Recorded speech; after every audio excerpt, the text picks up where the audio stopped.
Hola, ¿cómo andan? Bueno, un placer saludarlas, saludarlos, compartir este espacio donde vamos a estar reflexionando sobre Pilato y Jesús, este diálogo que mantienen entre ellos, que luego va a devenir en el proceso, ¿no? Final de la entrega y la muerte de Jesús. Bueno, como siempre les comparto mis redes, @hablemos de teología, los espero por allí. Bien, bueno, ¿cómo vamos a estructurar este video? En tres partes. Por un lado, vamos a tratar de acercarnos al Pilato histórico, luego al juicio propiamente de Jesús, ver cómo se da este diálogo con Pilato y finalmente el momento de la entrega, y luego algunas consideraciones teológicas que podamos pensar un minuto, ¿no? sobre el tema. Me parece que el video nos va a quedar un poco largo. Pero bueno, espero que lo vayan viendo, que lo vean de último por partes. Si no lo quieren ver todo de una, estuve viendo las diapositivas antes de arrancar y me parece que quedó un poco extenso. Pero bueno, es porque es muy rico en contenido. Bueno, primero un detalle no menor, que es que Pilato, que es un personaje del que quizás no hablamos tanto en nuestra fe cotidiana, nuestra vivencia de la fe cotidiana, sin embargo, es un personaje que de hecho rezamos o lo recordamos más bien, en cada vez que confesamos el credo. ¿No? Los que en misa confesamos el credo, recordamos a Pilato cada vez, ¿no? De hecho, fíjense que es la quinta y última persona nombrada en ¿cómo se llama? En el credo, ¿no? Mencionamos al Padre, al Hijo y al Espíritu Santo, ¿no? Porque justamente confesamos la fe en Dios, a la Virgen María, y a la otra persona que mencionamos es a Pilato, ¿no?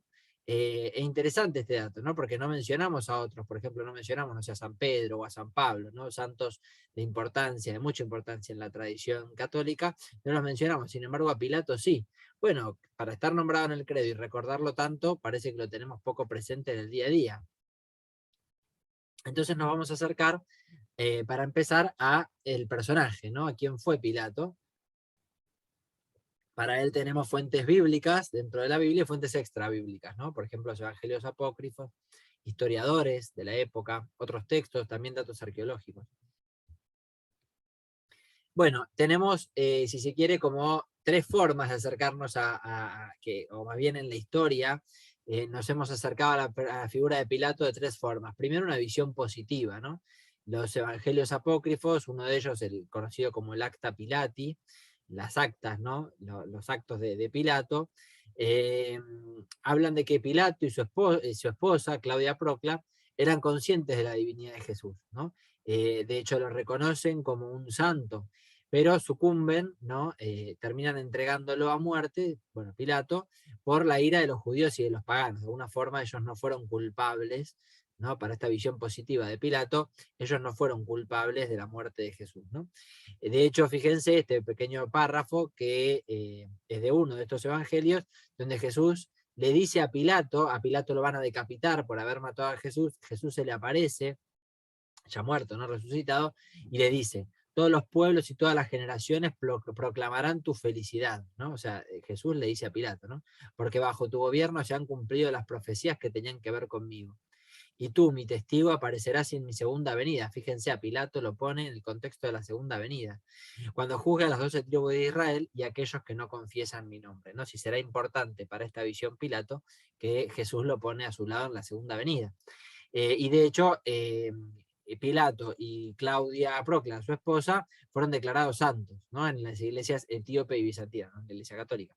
Eh, Algo de esto, si no me equivoco, está en la película La Pasión de Cristo. Me parece que hay una imagen demasiado positiva, sobre todo de la esposa, ¿no?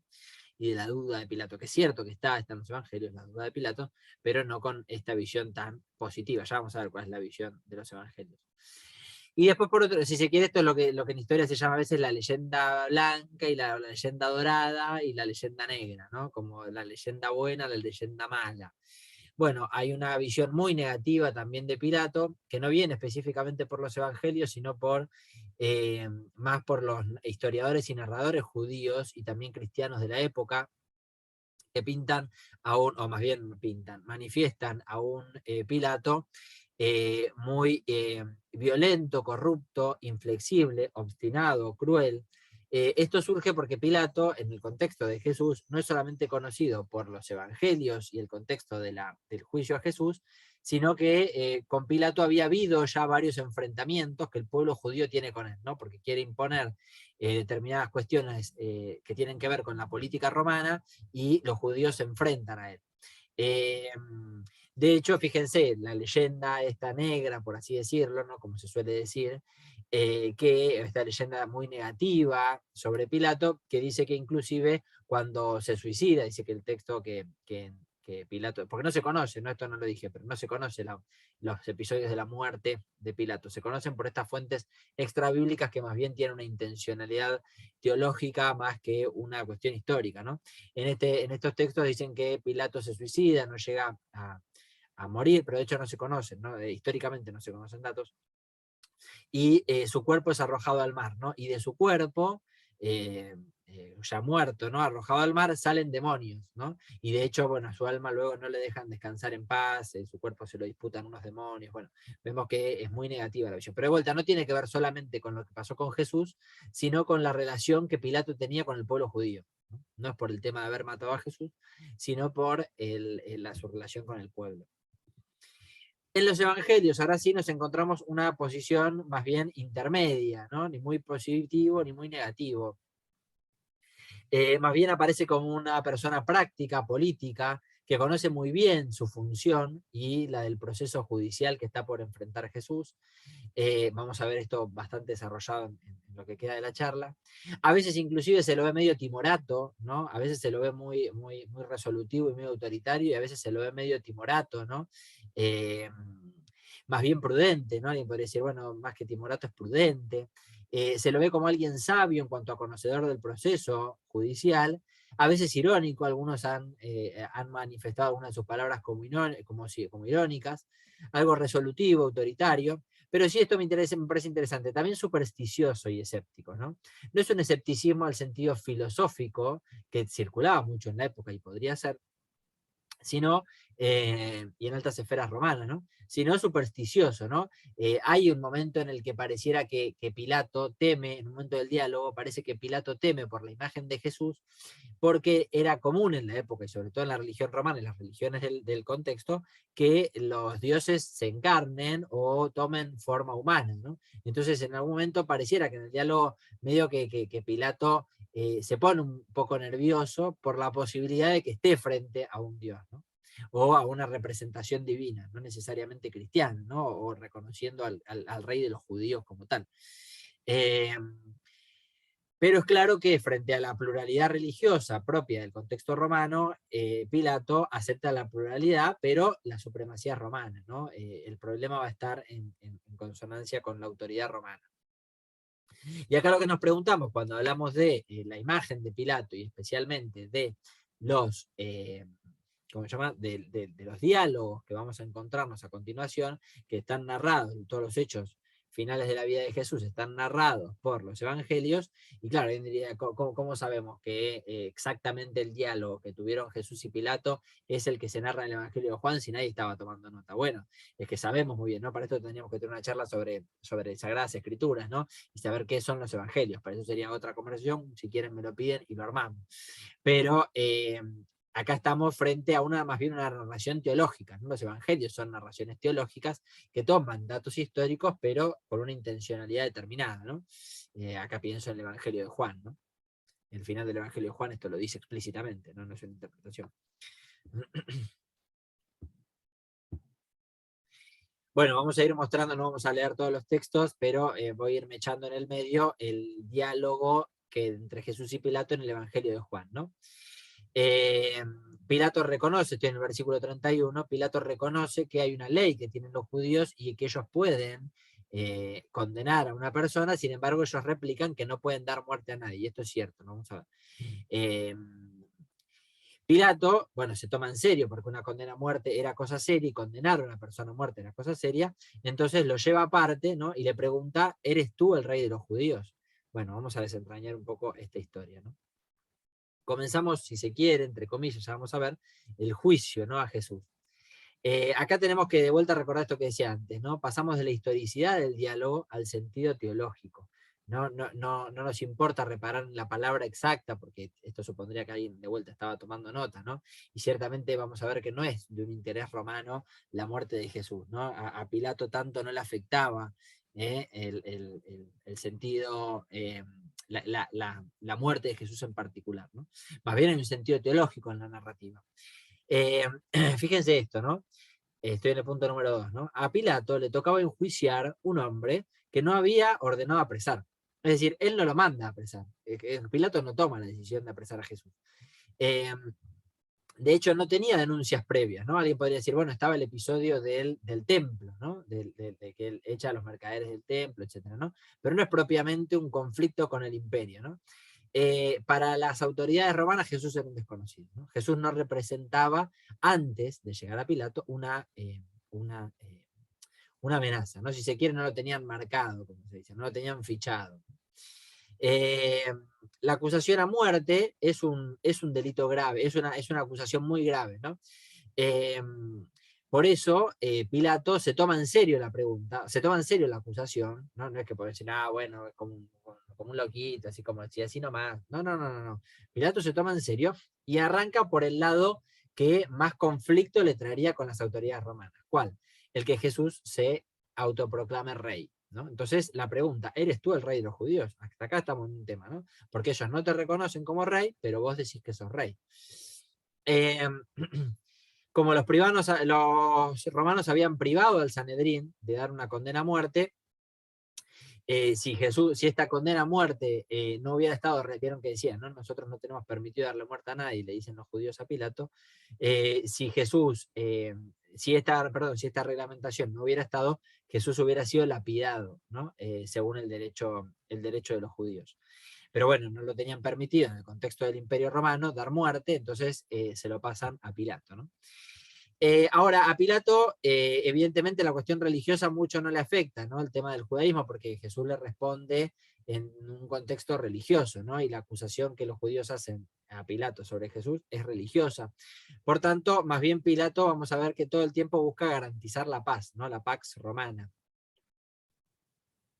Jesús, evidentemente, en su respuesta, cuando Pilato le dice, bueno, entonces sos rey, ¿no? Y Pilato le contesta, mi reino no es de aquí, ¿no?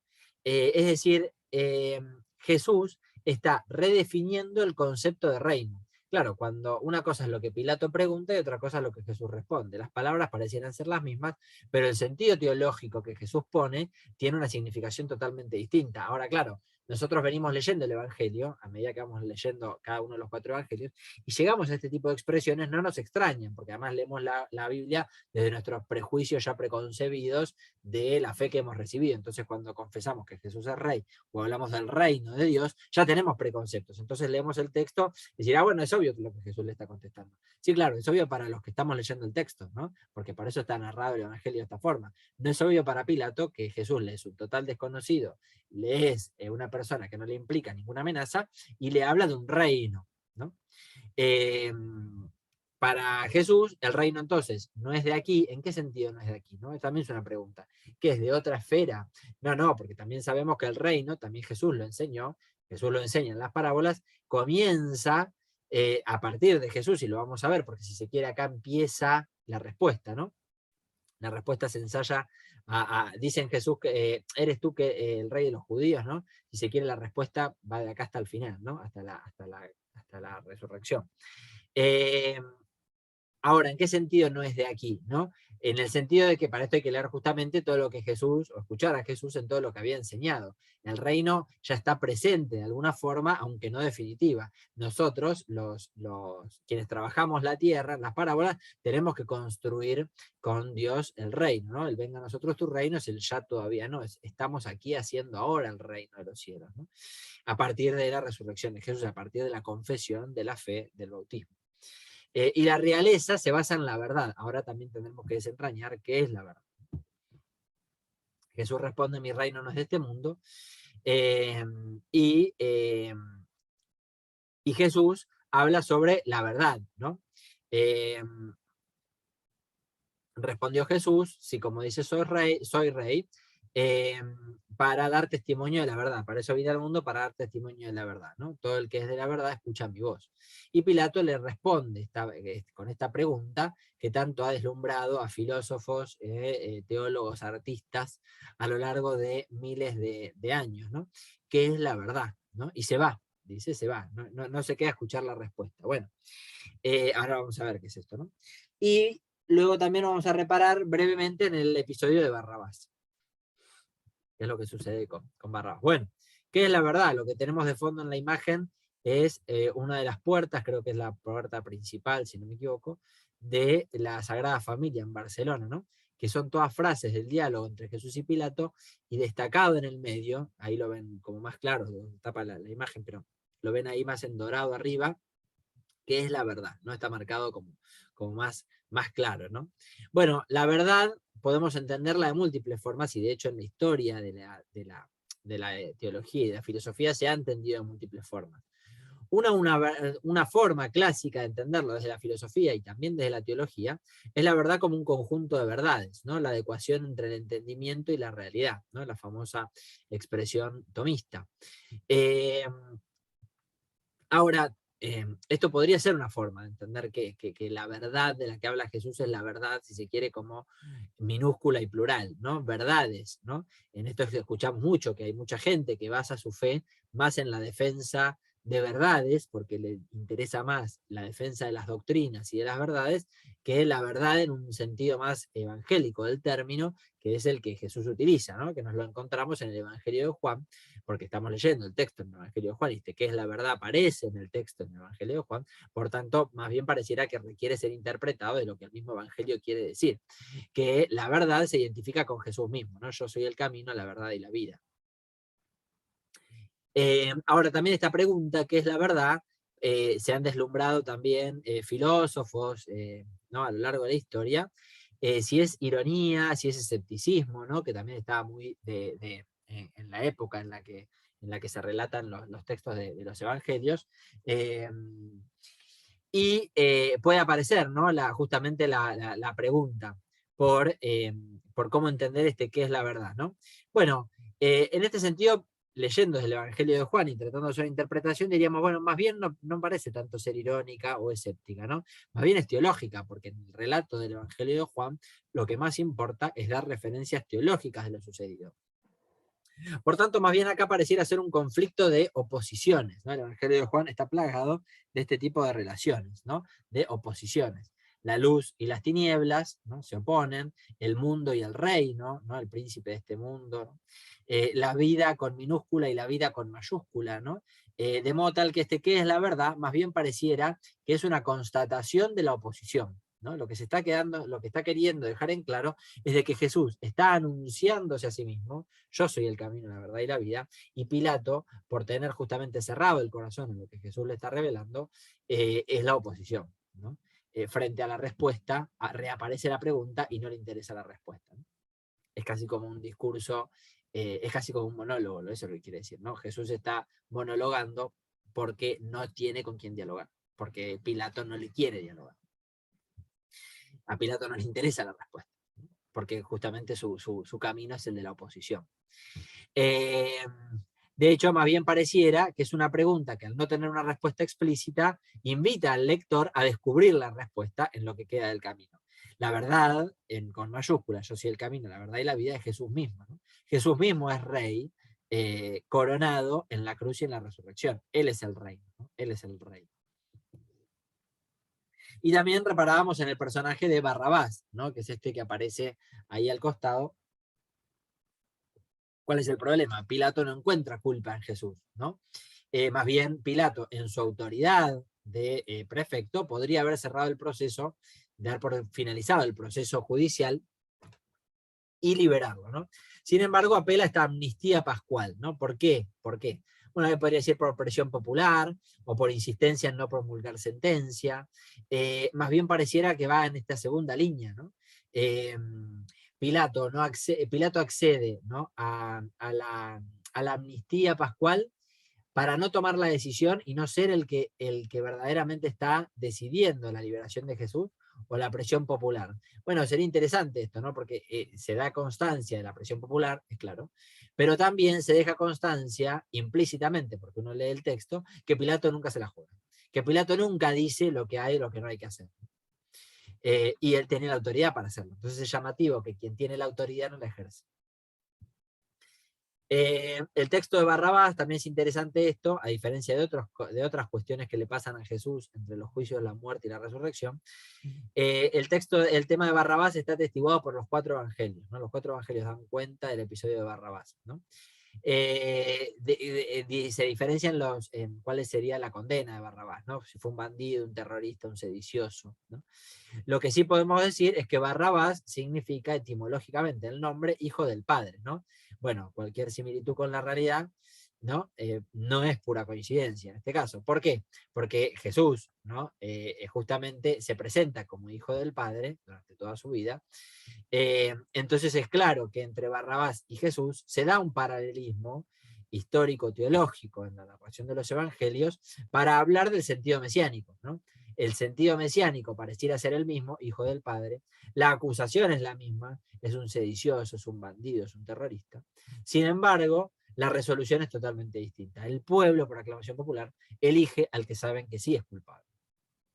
Lo saben explícitamente porque sí tuvo condena, por eso estaba arrestado. Jesús todavía no tiene condena, todavía no ha sido condenado, sin embargo se presenta la posibilidad de la amnistía, lo cual algunos dicen no tiene sentido, es el derecho romano, porque la amnistía es para alguien que ya estuviera preso, Jesús todavía no tiene condena. Está apresado porque está en calidad de detenido, pero no porque tenga una condena, no ha sido culpable de nada todavía. No ha sido demostrada su culpabilidad en el término romano de la jurisprudencia, de la legalidad, ¿no? Del derecho. Y ahí es donde aparece el texto, que lo conocemos solamente por el Evangelio de Mateo, que el famoso que Pilato se lava las manos, ¿no? Que lo tenemos, ¿no? Esto, bueno, yo me lavo las manos, no me meto. Pilato es el que usa este símbolo, pero dice algo el texto, ¿no? Porque lo reconoce como justo, ¿no? Yo no puedo cargar con la culpa de haber condenado a un hombre justo. Bueno, Pilato mandó a azotarlo, ¿no? Y luego de azotarlo, que vienen las burlas, ¿no? Donde los soldados lo lastiman, lo azotan y se burlan de él. Y esta expresión tan conocida de aquí está el hombre, aquí tienen al hombre, el ecce homo en latín, ¿no? Bueno, respecto de los azotes, era una práctica conocida. Acá hay distintas interpretaciones de los que estudian los procesos históricos en la época de Jesús.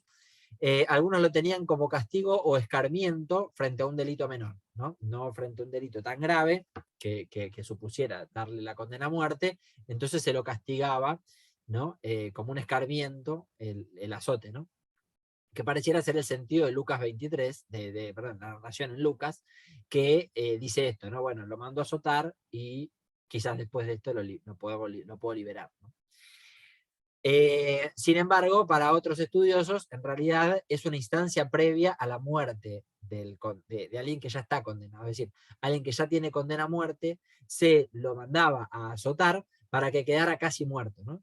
Por eso tiene sentido de que Jesús haya quedado casi muerto, ya o mucho, muy lastimado, que por eso se pide la ayuda de Simón de Cirene, ¿no? Porque dicen, la historia reconoce aquí que el reo quedaba verdaderamente muy deteriorado, que casi que la carne le colgaba, decía que tenían que azotarlo hasta que la carne le colgara, ¿no? Los pedazos de carne le colgaran.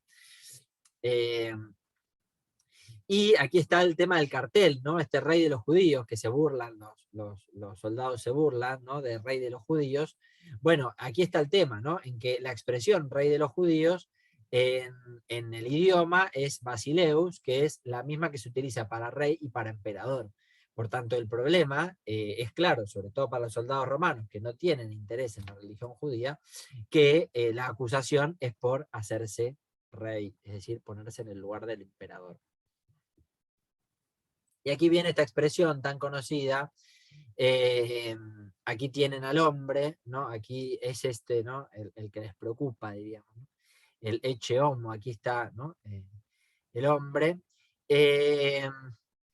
Aquí, bueno, tiene esto también, este episodio tiene múltiples interpretaciones, ¿no? Por un lado, tenemos la, la noción del chivo expiatorio, que era muy común en la época de Jesús, del judaísmo de los siglos anteriores a Jesús, la noción del chivo expiatorio, ¿no?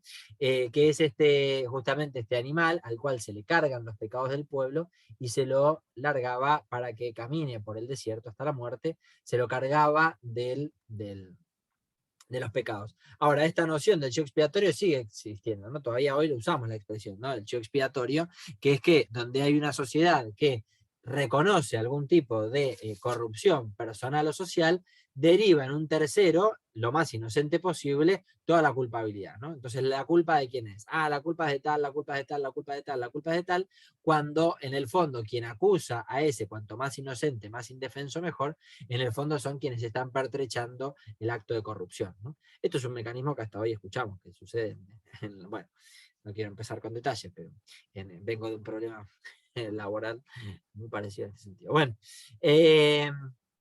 no quiero hacer aquí psicoanálisis, terapia, etc. Seguimos.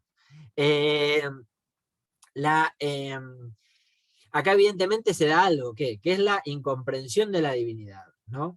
El hombre herido, ¿no? El ser humano herido en su condición, Jesús todo azotado, casi al borde de la muerte por todos los golpes recibidos, se manifiesta como verdadero rey, ¿no? Esto es lo que ni Pilato, ni los romanos, ni los judíos pueden comprender, que la manifestación gloriosa de Dios, Dios ejerciendo como rey el reinado de Dios, el reinado de los cielos, que se inaugura con él, necesita un coronado herido, ¿no? Que es la presentación, ¿no? Un gobernante no religioso reconoce el reinado, aunque inconscientemente, del Dios herido, ¿no? El Dios que se pone en nuestro lugar.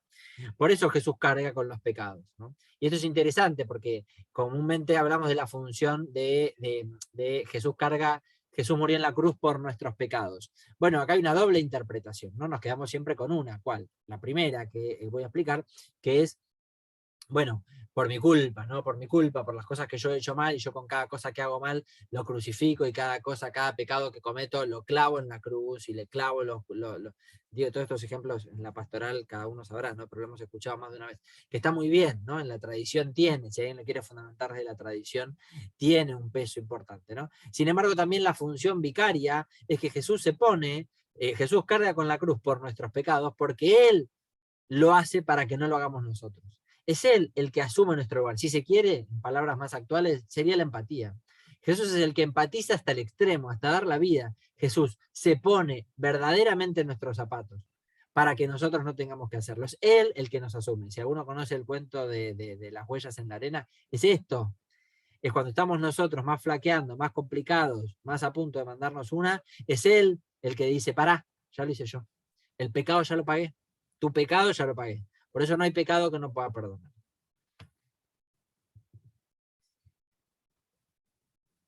Bien, bueno, continuamos entonces con el diálogo. Vamos ahí, tenemos algunas partes marcadas, lo vamos a ir viendo a continuación. Bueno, primero, un segundo vuelvo, aquí si después léanlo más en detalle, el diálogo se intrinca, ¿no? Pilato sale, vuelve a entrar, Pilato sale, vuelve a entrar, y dice de hecho que buscaba, ¿no? Desde entonces trataba de liberarlo a Jesús, ¿no? ¿Por qué? Bueno, acá tenemos un tema. Acá otra vez tenemos conflictos de verdades. Para quienes son más defensores de verdades, no más apologetas de las verdades que de Jesús, Jesús no hacía apología. Acá nos encontramos con un tema muy interesante, ¿no? Porque volvemos a lo mismo. Pilato le demanda a Jesús respuestas que Jesús ya dio o está queriendo dar, pero que Pilato es incapaz de comprender. Porque Pilato piensa en el registro de la defensa de las verdades, mientras que Jesús piensa en el registro de la verdad, que es él mismo, portador e inaugurador del reino de los cielos. Entonces, bueno, vemos esto, ¿no? Lo que se nos manifiesta, que esto tampoco es que es un invento, digamos, no estoy diciendo nada nuevo. El epílogo del Evangelio de Juan, en el en el capítulo 20, versículo 31, dice, ¿no? Que todas estas cosas fueron escritas, Jesús hizo muchas otras cosas en presencia, pero las que fueron escritas en este libro fueron escritas para que creyendo en él tengan vida en su nombre. Es decir, hay una intencionalidad puesta, no en la carga de verdades, sino en la persona de Jesús. Que de hecho lo mismo que dice Deus Caritas Est, ¿no? No se empieza a ser cristiano por un conjunto ético, por verdades, sino por el encuentro personal con Cristo, ¿no? Por un encuentro que modifica radicalmente la vida, ¿no? No se trata de defender verdades, sino de enamorarse de la verdad, ¿no? Que es Jesús mismo, la verdad con mayúscula. Y recién aquí, donde dice el texto que, vuelvo, ¿no? En el versículo 13, al oír Pilato estas palabras, hizo salir a Jesús y se sentó en el tribunal, en el lugar llamado enlosado, en hebreo Gabatá. Aquí dicen los estudiosos, los expertos en el tema, que realmente aquí parece que empieza el juicio. Es decir, Pilato no se lo había tomado con la seriedad que implica un juicio. Claro, ahora vamos a ver, en realidad tampoco tampoco tenía por qué, porque Jesús no era ciudadano romano, entonces tampoco necesitaba Pilato hacerlo, ¿no? Pero propiamente con esta referencia que nos da el Evangelio de Juan, es que queda claro que a partir de ahora podemos decir comienza propiamente el juicio, ¿no? El procedimiento romano. Pilato empieza a llamarlo a partir de ahora públicamente, ya no privadamente como lo hacía hasta entonces, públicamente lo empieza a llamar rey de los judíos. ¿Por qué? Porque Pilato se da cuenta que el caso con Jesús no tiene sentido, que el diálogo con Jesús ya no tiene arreglo, que Pilato está en un registro, Jesús está en otro, entonces empieza a llamarlo públicamente rey de los judíos, ¿no? Y esto de hecho va a desencadenar el problema con el texto, que es el cartel que es escrito, ¿no? En la cruz, donde fue colgado, donde fue crucificado, y Pilato dice, bueno, lo escrito está, ¿no? Lo que he escrito, lo he escrito, ya está, esa es la acusación, ¿no? Es decir, Pilato con la acusación, Jesús el Cristo, rey de los judíos, Jesús de Nazaret, perdón, rey de los judíos, no el Cristo, Jesús de Nazaret, rey de los judíos, lo que está diciendo es, yo reconozco que la acusación por la cual se le va a dar muerte a esta persona es esta, él es rey de los judíos. Ahora los judíos contestan que el único rey es el César, ¿no? Le dicen, bueno, no tenemos otro rey más que el César. Acá puede haber un sentido teológico, que es la perversión, si se quiere, de aquello que los judíos creían para entregar su poder al César. Está bien esa interpretación, pero más bien está puesto también en el texto para darle un pie a Pilato, el cual ya no vuelve, porque después de escuchar esto, Pilato termina el procedimiento. ¿Por qué? Porque Pilato se da cuenta que por primera vez hay una concordancia entre la presión popular y él. No es él solamente el que está tomando al César como máxima autoridad, sino también los judíos. Es decir, aquellos que presionan a favor de matar a Jesús, también reconocen que el único rey que tienen es el César. Por tanto, no tienen al rey de los judíos. Entonces, si no es rey de los judíos, ya está, listo, estamos todos de acuerdo. Nuestro único rey es el César, sí, pum. Este señor que dice ser rey de los judíos no tiene nada que hacer acá.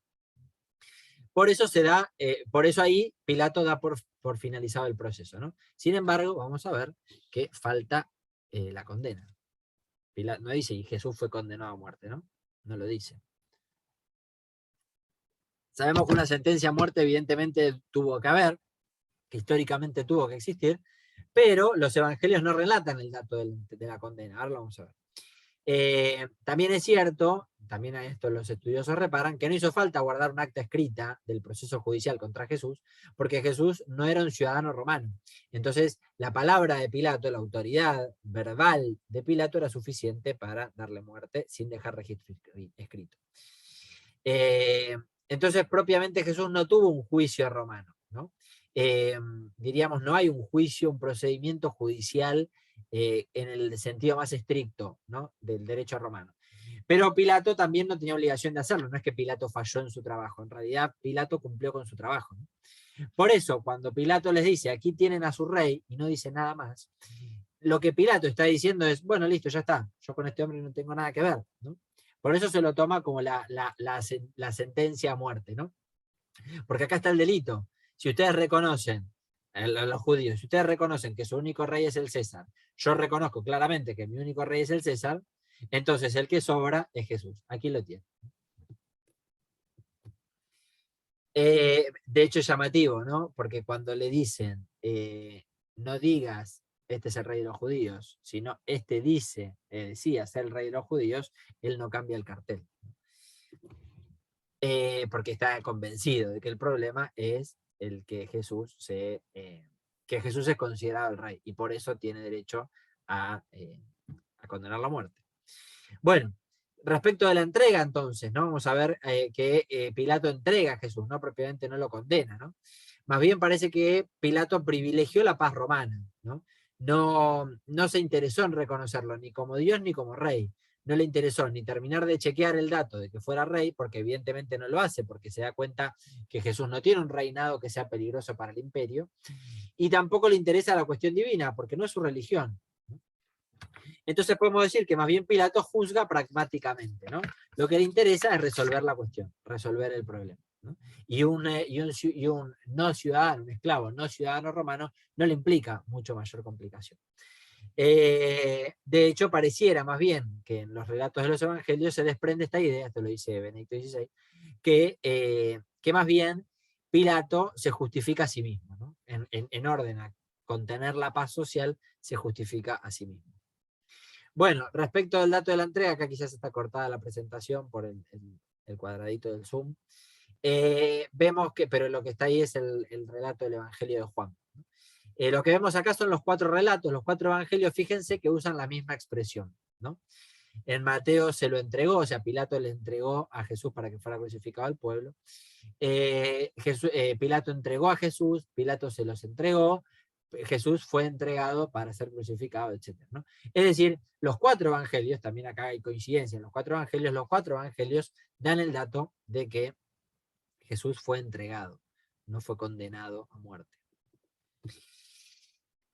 Bien, ¿por quién es entregado Jesús? ¿Qué entrega Jesús? El tema de la entrega no es algo nuevo, no tiene que extrañarnos que Jesús no tenga una condena explícita, sino que sea entregado. Y este verbo no tiene que extrañarnos, porque de hecho aparece muchísimas veces en los evangelios, ¿no?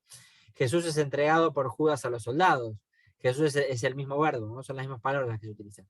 Jesús es entregado por los judíos a Pilato. Jesús entrega el Padre a los hombres. Jesús anunciaba que que él iba a ser entregado, ¿no? Jesús es entregado por el Padre a los hombres para la redención de los pecados.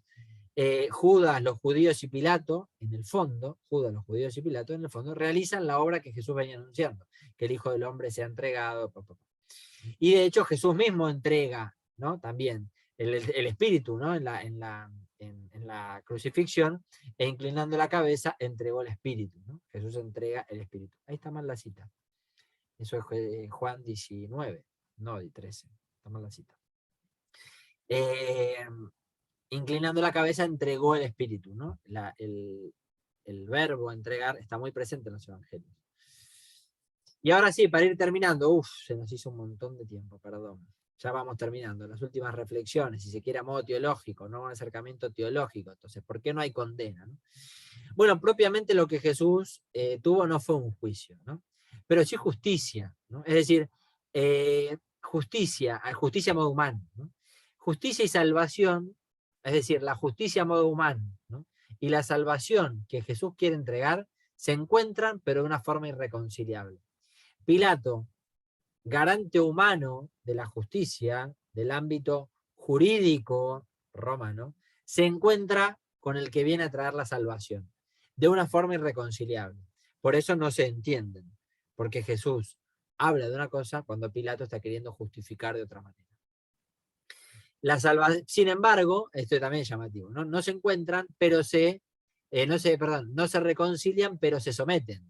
La salvación se somete a la justicia para mostrar la contradicción. Y esto es algo que me parece que hoy en día también nos llevaría para otro momento, ¿no? Pero me parece que esto es algo también que hoy confundimos mucho, ¿no? Le ponemos sobre la justicia, en términos jurídicos, la noción de salvación, ¿no? Y de hecho, por lo menos en Argentina se escucha mucho, ¿no? Yo creo en la justicia, yo creo que tiene que haber justicia, ¿no? O mucha gente que dice creo en la justicia divina, ¿no? Como si la justicia divina y la justicia jurídica se identificaran, ¿no? O esto se escucha mucho cuando hay un accidente, un crimen o algo, bueno, yo creo en la justicia, yo creo que la justicia va a obrar bien, etcétera, etcétera, ¿no? Casi como todos atributos divinos le estamos poniendo a la justicia. Es porque en el fondo no logramos entender que la justicia de la que habla Jesús, la justicia divina, que es la salvación, no se puede entender con la justicia a modo humano.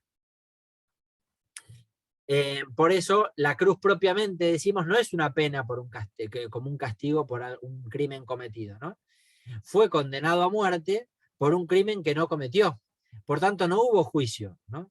Eh, el César, o sea, Pilato, Pilato representando el poder terrenal, lo único que hace con la condena, entre comillas, a muerte, es coronar a un nuevo rey.